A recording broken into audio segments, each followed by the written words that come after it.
Olá, meus amiguinhos, tudo bem com vocês? Espero que vocês estejam todos tranquilos, todos bens, né? Todo mundo legal aí.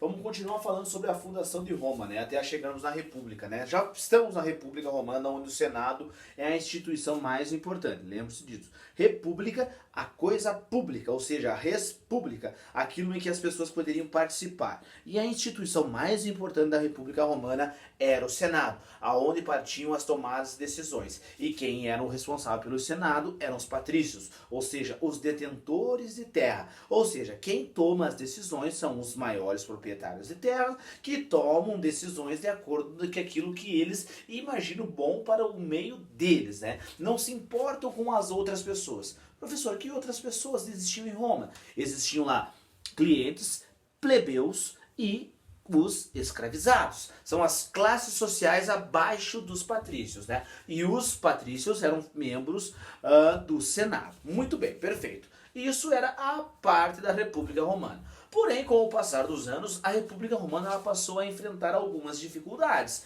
Com o aumento do território, quando eles tiveram que contratar pessoas para montar o exército deles, ou seja, os patrícios têm dinheiro, têm terras, mas quem vai para as guerras, conquistar territórios, ampliar ainda mais esse território aqui, que é onde era Roma, as margens do Rio Tibre, ela vai crescer cada vez mais. Mas quem vai para essas guerras lutar não são os patrícios, não são os membros do Senado. Quem vai são os plebeus, escravizados, pessoas que eles dominam o território e tornam-se escravizados deles após as conquistas territoriais.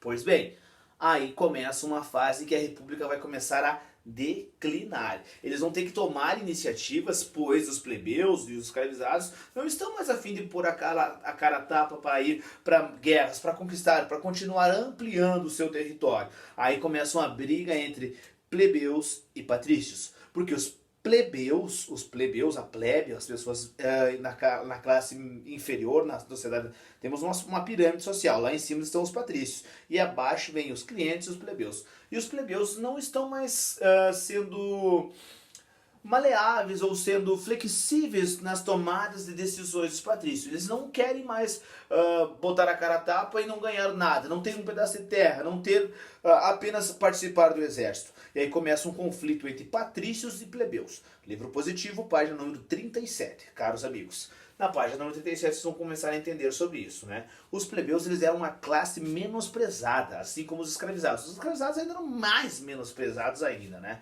E os plebeus começam a reivindicar direitos, ou seja, uma participação no Senado. Tá? Tinha uma enormidade de pessoas que faziam parte da plebe e queriam direito no Senado. Mas isso gerou uma série de conflitos. Vejam só, os patrícios, grandes proprietários de terras, pessoas ricas, jamais queriam deixar que aquelas pessoas da plebe participassem das decisões, que juntassem no Senado ali, né? Participassem com a toga, com aquela roupa lá, onde eles ficavam horas e horas dialogando, falando, dando explicações, como funcionava, tudo mais, né? E eles não queriam que os plebeus participassem disso, mas os plebeus estão exigindo uma participação no Senado. E aí nós vamos entender como isso vai acontecer pouco a pouco. Os patrícios vão ter que ceder a essa participação dos plebeus, né? Porque até os plebeus, caso não conseguissem uma participação, ameaçaram ir embora de Roma, né? Fundaram uma nova cidade, algo que deixou os patrícios apavorados, porque a maioria do exército romano era formado por pessoas da plebe.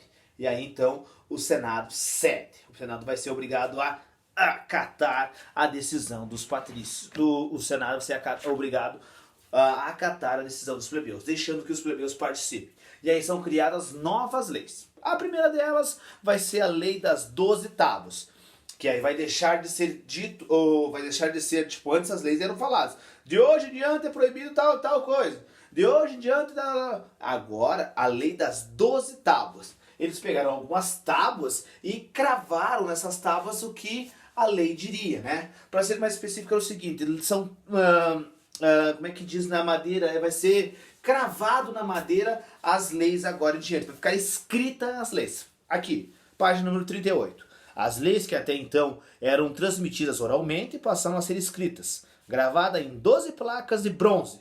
Foram expostas no fórum da cidade para que todos os romanos pudessem tomar conhecimento delas e conhecê-las, né? Então as leis não são mais aquela blá blá blá blá blá, elas estão escritas, né? Primeira lei, lei das 12 etapas. Vem mais uma lei que viria a beneficiar os plebeus. Quais era ela? Era a lei da Canuleia, que concedeu, olha só, a permissão para que um plebeu pudesse casar com uma pessoa oriunda da classe dos patrícios. Ou seja, desculpe, permitiu o casamento entre patrícios e plebeus, algo que então antes era inviável. Agora, uma pessoa da classe alta pode se apaixonar por uma pessoa da plebe e casar, ou seja, um casamento unindo as duas classes sociais, algo que então antes não existia, né? Para tentar favorecer os plebeus, para que eles não fossem embora de Roma, para que eles continuassem integrando o exército romano, que era o tão poderoso exército que permitiu a conquista de cada vez mais e mais e mais territórios. Muito bem, e por último, a última lei, a lei da Licínia, que decretou o fim da escravização por dívidas, né? Antes, um plebeu poderia se tornar escravo de um patrício caso não conseguisse saldar as suas dívidas, né? E agora não existe mais isso, acabou a escravização por dívidas, né? Então, tentando acalmar os ânimos dos plebeus e manter ainda os patrícios no poder do Senado. Mas isso não era suficiente, eles queriam participação. Aí vai entrar os irmãos Graco, Tibério Graco e Caio Graco, que são os dois membros da plebe que vão ingressar no Senado, tá? Meus amiguinhos, eu gostaria que vocês lessem a página 38, né, sobre os irmãos Gracos e respondessem lá no caderno de atividades a página, não é muita coisa, só uma página, que vocês vão ler, faz parte da aula de hoje, é a página número, vamos achar aqui, só um instantinho, é a página número 17 e 18. 17 e 18, tá? Claro que a 17 começa, tem atividades, e a 18 é o exercício 5 que vai até a página número 19, tá? Mas é só a letra D da página 19. Então 17 e 18, tá ok? Exercício 1, 2, 3, 4 e 5.